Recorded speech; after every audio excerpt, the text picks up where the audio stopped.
말씀은 마태복음 19장 1절에서부터 30절까지 말씀을 봉독해 드립니다.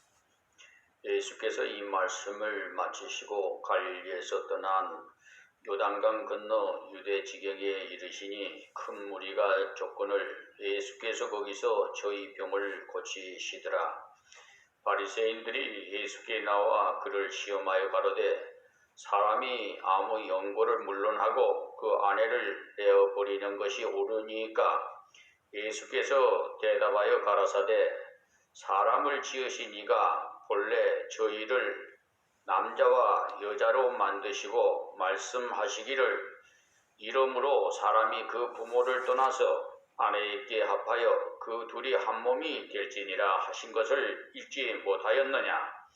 이러한즉 이제 둘이 아니요 한 몸이니 그러므로 하나님이 짝지어 주신 것을 사람이 나누지 못할지니라 하시니 여짜오되 그러하면 어찌하여 모세는 이혼 증서를 주어서 내버리리라 명하였나이까? 예수께서 가라사대 모세가 너희 마음의 완악함을 인하여 아내 내어버림을 허락하였거니와 본래는 그렇지 아니하리라. 내가 너희에게 말하노니 누구든지 음행한 연고 위에 아내를 내어버리고 다른데 장가드는 자는 간음함이니라. 제자들이 가로되 만일 사람이 아내에게 이같이 할진대 장가들지 않는 것이 좋삼나이다. 예수께서 가라사대 사람마다 이 말을 받지 못하고 오직 타고난 자라야 할지니라. 범이 태로부터 된 고자도 있고 사람이 만든 고자도 있고 천국을 위하여 스스로 된 고자도 있도다. 이 말을 받을 만한 자는 받을지어다. 때에 사람들이 예수의 안수하고 기도하심을 바라고 어린 아이들을 데리고 오매 제자들이 꾸짖거늘 예수께서 가라사대 어린 아이들을 용납하고 내게 오는 것을 금하지 말라.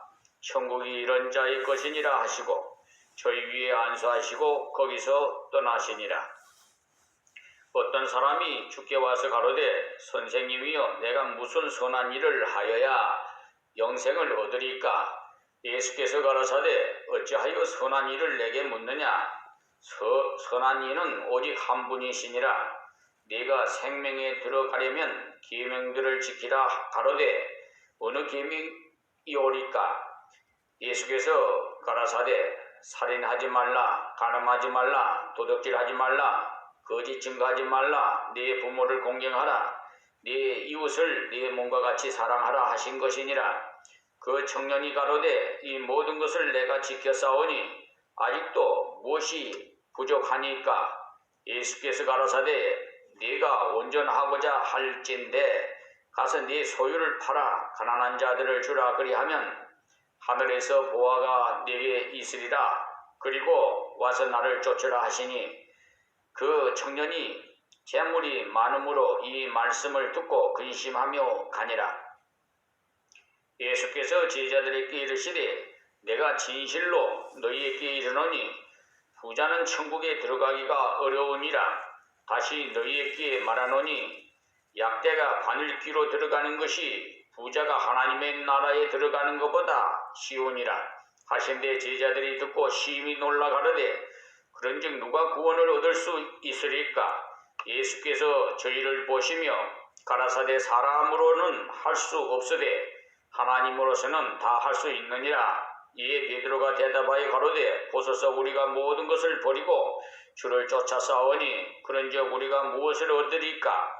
예수께서 가라사대 내가 진실로 너희에게 이르노니 세상이 새롭게 되어 인자가 자기 영광의 보좌에 앉을 때 나를 쫓는 너희도 12 보좌에 앉아 이스라엘의 12 지파를 심판하리라. 또 내 이름을 위하여 집이나 형제나 자매나 부모나 자식이나 전토를 벌인 자마다 여러 배를 받고 또 영생을 상속하리라. 그러나 먼저 된 자로서 나중되고 나중된 자로서 먼저 될 자가 많으리라. 아멘. 오늘 본문으로 말씀으로 읽은 이 19장에는 이혼에 대한 질문과 영생에 대한 질문을 예수님이 대답하신 내용이 먼저 나옵니다. 그러나 제자들이 예수님이 답변하신 말씀을 듣고 다시 질문하는 것으로 되어 있습니다. 예수님께서 교훈하실 때 질문을 받으시고 답변하시는 형태로 교훈하실 때가 많아서 진리를 가르치시는 방법이 자연스럽다는 것을 느낄 수가 있습니다. 어떤 특별한 설교를 하겠다는 식이 아니고 생활 속에서 하나님의 뜻을 깨우쳐 주시는 계기를 자연스럽게 만들어 주신 것을 알 수가 있습니다.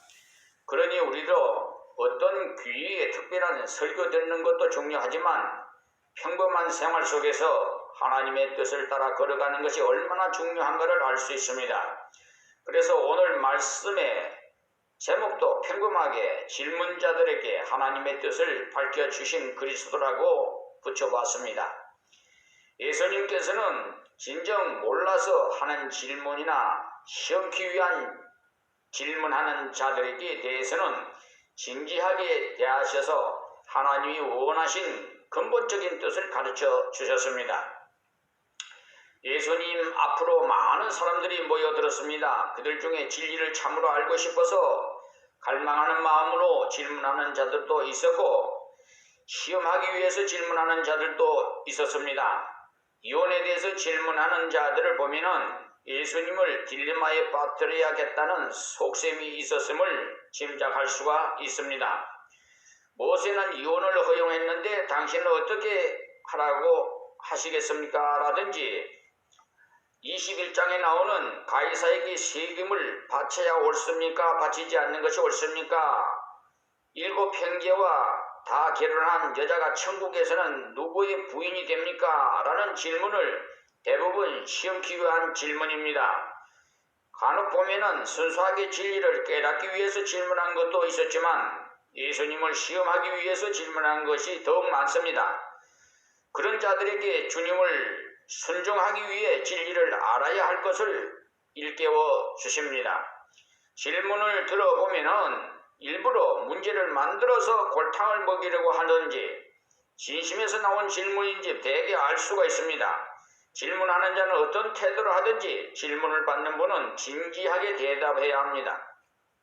하나님의 말씀의 뜻을 몰라서 질문하는 것이고 이 목사님을 어떻게 대답하는지 알아보자는 식으로 묻는 것하고 차이가 많습니다.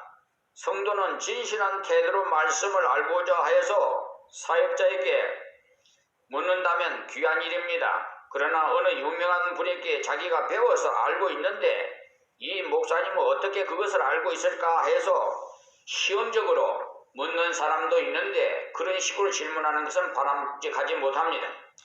진리는 순종기 위해 배워야 하는 것이지 지식 자랑하기 위해서 배우는 것이 아닙니다. 그리스도인이라면 누구라도 진리를 알기 위해서 성경 말씀을 읽어야 됩니다. 그리고 그 뜻을 깨닫게 하시기를 간구하면서 읽어야 합니다. 구약의 계명의 참뜻을 알기 위해서는 예수님의 해석이 필요했듯이 우리가 말씀의 뜻을 알 수 있도록 성령께서 깨닫게 하시기를 기도하며 읽어야 됩니다.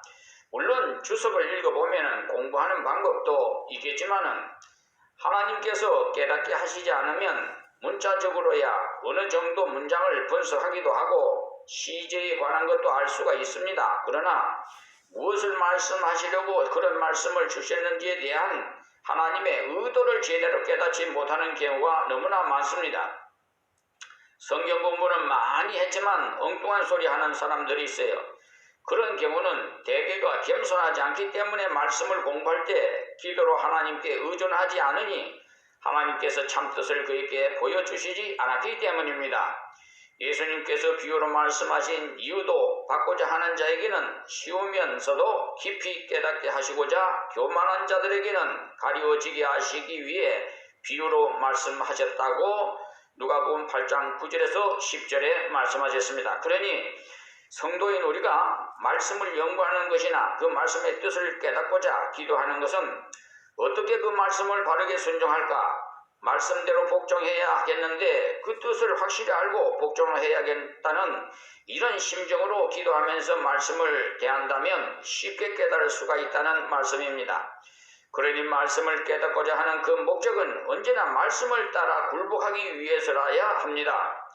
믿음으로 순종하는 삶이 없는 진리 탐구는 교만만 더할 뿐이기 때문에 믿음으로 순종할 자세 없이 이것이 그런가 한가 한번 알아보자는 태도로 아무리 성경을 많이 알아봐야 지식만 많아져 남을 판단한 자가 되어 자기 자신에게는 아무 유익이 없다는 말씀입니다. 1절에서 12절에 있는 말씀은 시험하는 자들에게 이혼에 대한 질문을 하는 말씀이 되겠습니다. 그래서 1절에 예수께서 이 말씀을 마치시고 갈릴리에서 떠나 요단강 건너 유대지경에 이르시니라고 말씀합니다. 여기 앞에 장에 나와 있는 21절에서 35절까지 말씀을 마치시고 갈릴리 지방을 떠나가셨다는 말씀이에요. 문장의 구조로 볼 때는 18장 21절에서 시작해서 19장 2절까지에서 내용이 끝나도록 되어 있습니다. 그러니까 19장 2절까지는 18장에 속하도록 편집을 했으면 연결상 더 좋을 뻔했습니다. 앞장 마지막 부분에서 베드로가 예수님께 질문하기를 형제가 내게 죄를 범하면 7번까지 용서해주면 됩니까? 이렇게 질문했을 때 70번씩 7번이라도 용서해 주라고 예수님께서 대답하셨습니다. 그리고 그 이유를 설명하시기를 하나님께서 우리 죄를 용서하신 것은 마치 1만 달란트의 빚을 탕감받은 것과 같으니 형제의 잘못을 용서해 준다고 해봐야 100데나리온에 불과한 것이라고 하시면서 하나님께서 용서받은 것과 비하면 아무것도 아니라는 겁니다. 그러니 형제가 진심으로 사과한다면 사과할 때마다 다 받아주어야 한다는 이 말씀을 마치시고 갈릴리에서 떠나서 유대지경에 이르렀다는 겁니다. 2절 말씀에 큰 무리가 쫓거늘 예수께서 거기서 저희 병을 고치시더라. 아멘. 지금 계속 예루살렘을 향해 가시는 중에 있습니다. 속죄의 십자가를 지시는 하나님의 뜻을 이루기 위해서 예루살렘을 향하여 올라가는 중에 있었던 사건입니다. 그는 언제나 사람이 모이는 곳에서도 도움을 베푸셨어요. 그래서 예수님이 가는 곳곳에는 많은 무리들이 쫓아왔고 그들이 병도 고쳐주셨습니다. 이렇게 가시는 곳마다 무리가 쫓아왔고 그 무리 중 문제를 주 앞에 내놓는 자는 해결함을 받았습니다. 많은 사람이 왔지만 자기의 괴로움을 내놓는 자는 다 고침을 받았다는 말씀입니다. 그러나 병들었으면서도 주님께 내놓지 않는 자는 아무 은혜를 입지 못한 것입니다. 지금도 마찬가지예요. 자기 문제를 주님께 의논하지 않는 자는 주님 은혜를 결코 자기 것으로 삼을 수 없다는 말씀이, 주님께서 의지하지 않는 자는 말씀이 역사할 수 있는 여건이 마련되지 않기 때문에 마치 상처 부위를 의사에게 내놓기 부끄러워 치료받지 않으니까 고침받을 수 없는 것과 같이 자기의 문제를 주님께 내놓지 않으면 해결함을 받을 수 없습니다. 그러나 부끄러움을 무릅쓰고 내놓는 자는 다 고침을 받습니다. 오늘 아침 여기까지 말씀을 맺겠습니다.